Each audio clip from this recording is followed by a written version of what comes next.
Hey guys, welcome back to MMA Library. Today in MMA and UFC news, Aljamain Sterling had a message for Henry Cejudo in a recent Instagram video. Here's the footage. You see this, Henry? This is the closest you'll ever get to this belt again. Take one good look. I want you to see this. This is the closest you'll ever get to getting the belt again.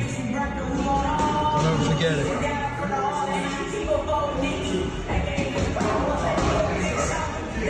I am still.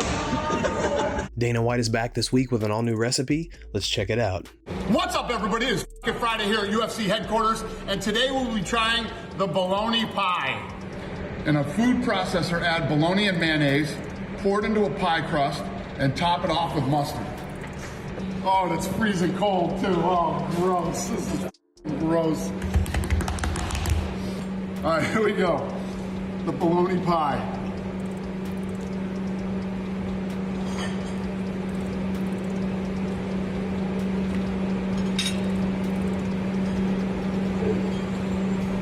Disgusting. It's as gross as I knew it was going to be. This was a bad idea. The bologna pie. Javier Mendez had this to say about Islam Makhachev potentially becoming the pound-for-pound #1 with the victory over Alexander Volkanovski.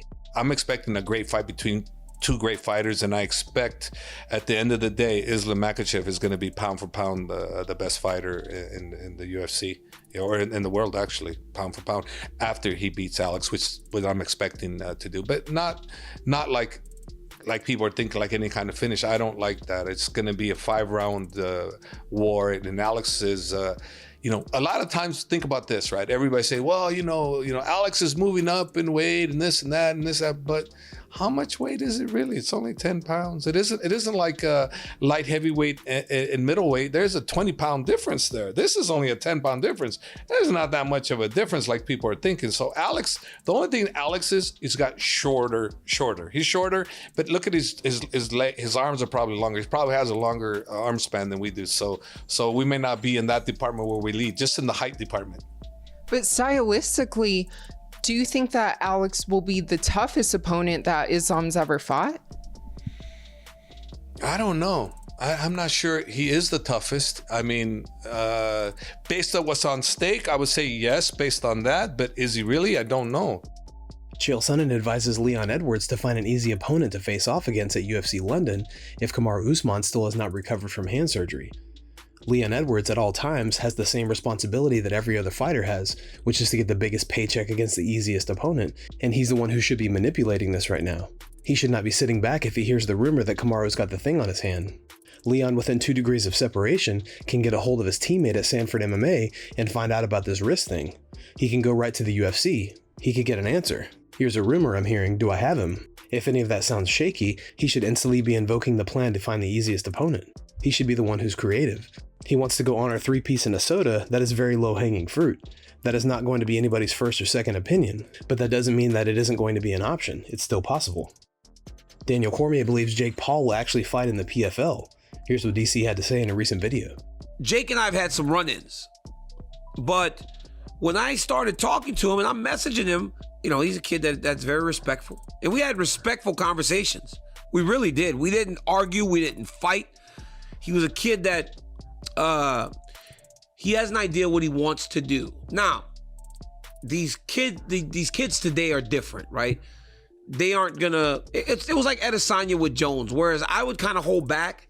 Adesanya would just say whatever it is he wanted to say about Jones. If there was an accusation, he would levy the accusation, even if he hadn't proven it true. That is what kids like Jake Paul do today. So he's very boisterous. He's very verbal. He speaks big, but it was respectful.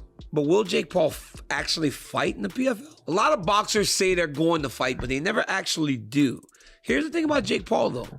He's from Ohio, wrestling hotbed.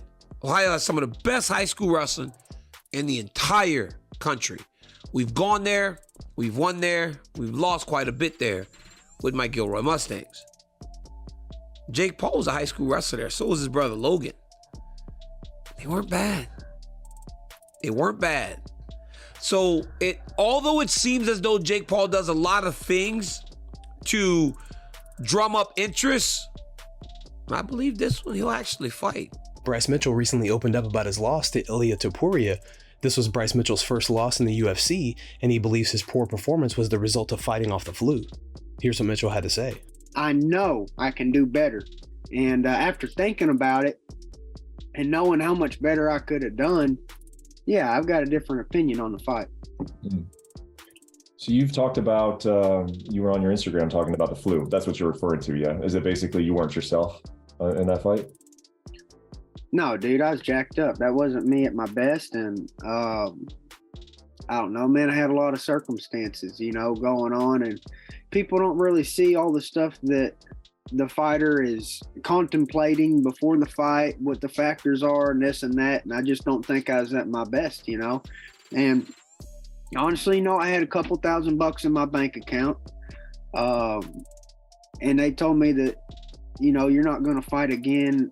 If you don't take this fight, we're not finding you one till February. They said we're booked. And so it's like you can live off a couple $1,000 in your bank, or you can fight December 10th. And if not, February. And so I said, you know what? I don't want to live on a couple $1,000 till February. And I would have made it because I could have scrapped by. I really could have, and maybe I should have. But at the time, I thought I'd win the fight, brother. I thought I was going in there with the flu to kick somebody's ass anyways, and that just wasn't the case. I was not capable of kicking ass that night. Jamahal Hill uploaded a short clip to Instagram, which showed him getting awarded his brown belt in Brazilian Jiu-Jitsu. Here's the clip.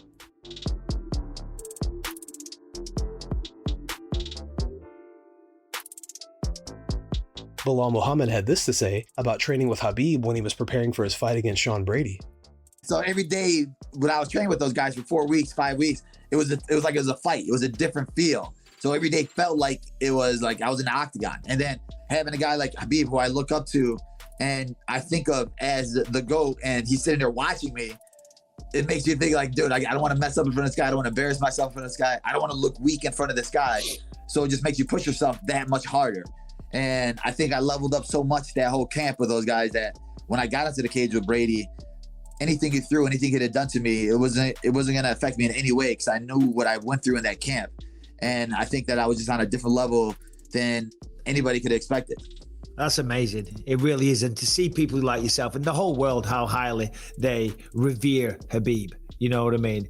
And it's very well noted that apparently in the training rooms, practice, whatever, he pushes people to the absolute limit. Is that true? Yeah, man. I'm a guy that's used to like, I'll train and I'll go for a jog, then I'll train another practice at night or something like that. But over there, it's like their first practice is so hard. You're going from sparring to grappling. You spar and then you go to straight up grappling. Then afterward, all right, well now we're going to the cage for cage wrestling, and then you're still burning out with either push-ups, sit-ups, just normal things, squat jumps. And that's the first one of the day. That's the first one of the day. Guys, thanks so much for checking out the video. If you like the content we do here on this channel, don't forget to like and subscribe to MMA Library for all the latest MMA and UFC news. We'll see you in the next video.